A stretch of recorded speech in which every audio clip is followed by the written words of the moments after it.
Hi, I want to share with you today one of my favorite stories. It's actually not my story, but I've heard it so often, and then now I retell it so often that it kind of feels like mine, but it really isn't. It's Robert Fulghum's. You may recognize that name because Robert is a writer. He has written things like Everything I Ever Needed to Know I Learned in Kindergarten, and one of my favorite books is It Was on Fire When I Laid Down Upon It. And this is a story from that book. Robert Fulghum tells the story about a man named Alexander Peppaderos. And Dr. Peppaderos formed this Peace Institute. And the place is important because it's on the island of Crete. And on that island there was an airstrip right in the center, and it was in the valley. And what happened at that airstrip was some of the bloodiest battles of World War II.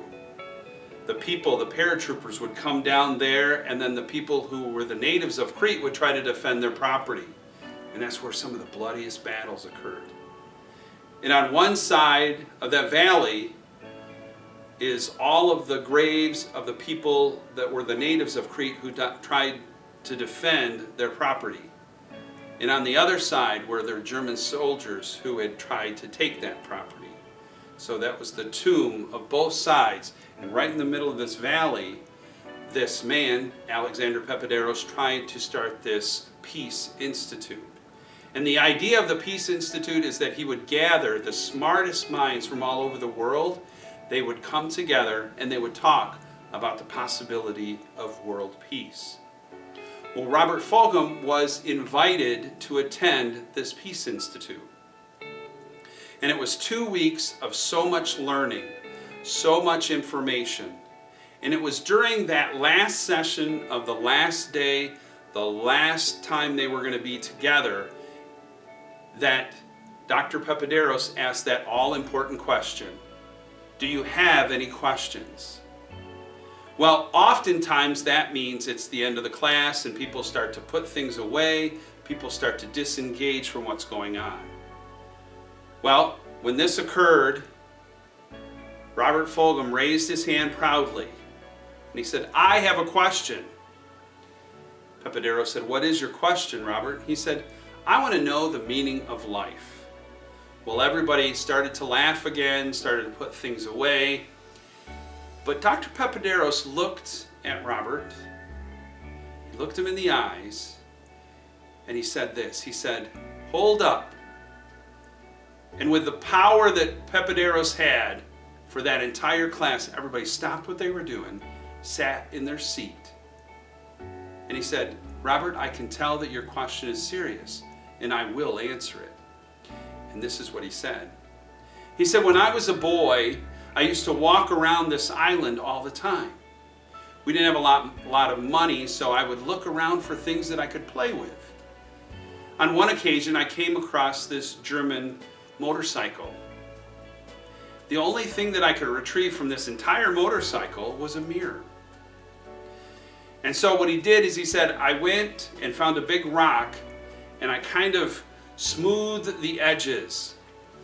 And when I did that, it ended up to be about the size of a quarter. And it was this mirror. And that mirror began to be a game that I would play. I would use that mirror and I would catch the light and I would reflect it. I would reflect it in the darkest of places. So the idea was catch the light and reflect it under the bed. Catch the light and reflect it in the closet or in the darkest of places that unless I reflected the light, it could not go. Well, I continued to play that game on and on in my life, and I noticed even as an adult, from time to time, I would pull out that mirror and I would catch the light and reflect the light.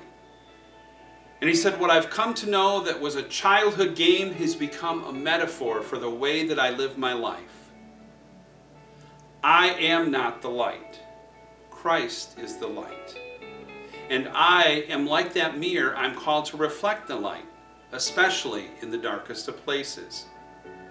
That is the meaning of life. And then Dr. Peppaderos took that same mirror out of his pocket, and he caught the light and reflected the light on each and every person in that room, on their hands and in their faces.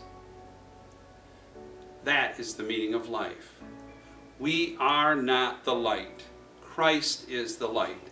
And you and I are called, even in the craziest of times, to reflect that light wherever we go. We're called to catch it and reflect it, especially in the darkest of places. So catch the light of Christ and reflect it wherever you go this day.